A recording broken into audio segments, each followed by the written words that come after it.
यार मैंने अपनी रिसेंट वीडियो में आप लोगों को बताया था कि आप लोग अपने किसी भी लेवल की एग्ज़ाम की तैयारी कर रहे हो, चाहे स्टेट लेवल है, चाहे यूपीएससी लेवल है, चाहे किसी भी लेवल का एग्ज़ाम है ना, उसमें आप लोग अपना एक बैकअप लेके ज़रूर चलो।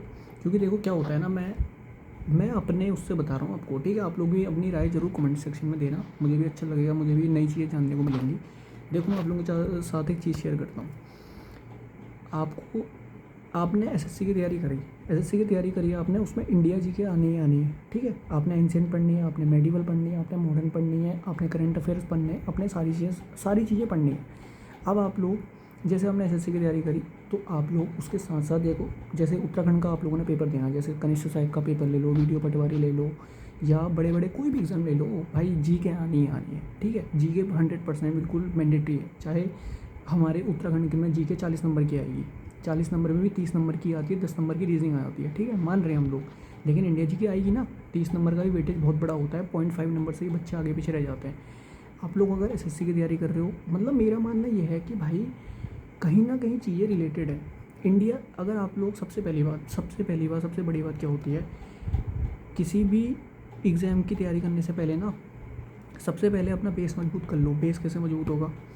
आपको कोई एग्ज़ाम अभी नहीं पकड़ना है। अगर आप लोग बिल्कुल बिगिनर हो, कोई बिल्कुल बिगिनर बंदा मेरी वीडियो देख रहा है, मैं आप लोगों को अपने एक्सपीरियंस शेयर कर देता हूँ।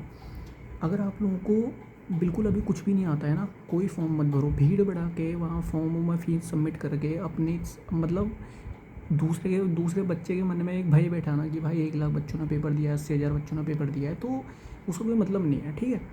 सबसे बड़ी बात, आप लोग चाहे एसएससी की तैयारी कर रहे हो, चाहे आप लोग बैंकिंग की तैयारी कर रहे हो, चाहे आप लोग स्टेट एग्जाम्स की तैयारी कर रहे हो, कुछ भी कर रहे हो, सबसे बड़ी बात अपना एक बेस स्ट्रॉन्ग बनाओ। बेस कैसे स्ट्रॉन्ग बनेगा? खुद से। सबसे बड़ी बात, खुद से यूट्यूब में वीडियोज़ हैं, कोचिंग लगाओ, कुछ भी करो। इंडिया जी के निपटा लो, पहले निपटा लो अच्छे से। जो अच्छी अच्छी बुक्स हैं, एनसीईआरटी है या ल्यूसेंट्स है, जिससे भी आप लोग कंफर्टेबल हो, एक बार अच्छे से बैठ करके पहले इंडिया जी के को निपटा लो। लगेंगे 5-6 महीने लगेंगे, उससे नीचे नहीं होता है, ठीक है। हाँ, एक बात और, बैंकिंग के एग्जाम्स में आप लोगों की जीके नहीं आनी है, मैं भी मान रहा हूँ उस चीज़ को। उसमें रीजनिंग, ये वो बहुत सारी चीज़ें, मैथमेटिक्स वगैरह होती हैं। तो जैसे आप लोग अगर स्टेट एग्जाम की तैयारी कर रहे हो, एसएससी की तैयारी कर रहे हो, यूपीएससी की तैयारी कर रहे हो, इंडिया जी के आनी है। चाहे स्टेट पीसीएस की तैयारी कर रहे हो, इंडिया जी के ना आना है, ठीक है। सबसे पहले अपना एक बेस मजबूत कर लो, इंडिया जी के को निपटा लो पूरा का पूरा। ज्योग्राफी हो, अपनी इंडिया ज्योग्राफी हो, वर्ल्ड ज्योग्राफी हो, इंडियन हिस्ट्री हो, वर्ल्ड हिस्ट्री हो, पूरा का पूरा एक एक टॉपिक वाइज हर एक चीज़ के नोट्स बना के पहले अच्छे से लिख लो, रिवीजन कर लो। तब जाके कहीं फॉर्म भरो, किसी एक एग्ज़ाम से उम्मीद लगाओ, ठीक है।